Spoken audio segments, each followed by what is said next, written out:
આપણે ત્યાં જે કામ કરે એને પહેલા આપણો ભાગીદાર સમજવાનો મનથી, અને આપી નથી દેવાનો,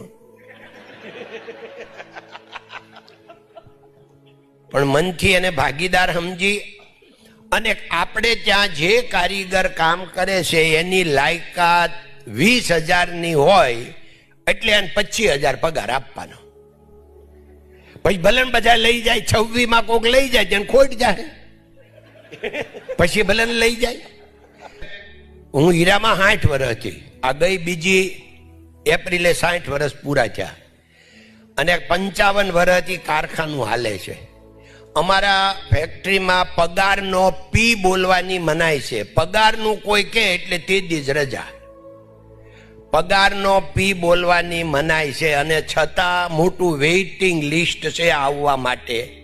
શું કામ કે પહેલેથી નક્કી કર્યું છે કે આ લોકો આપણે ત્યાં શું કામ આવે કામ કરવા? કાંઈ માસીનો છોકરો છે, ફઈનો છે, કાકાનો છે, દાદાનો, મામાનો છે, એ પૈસા સારું તો આવે છે.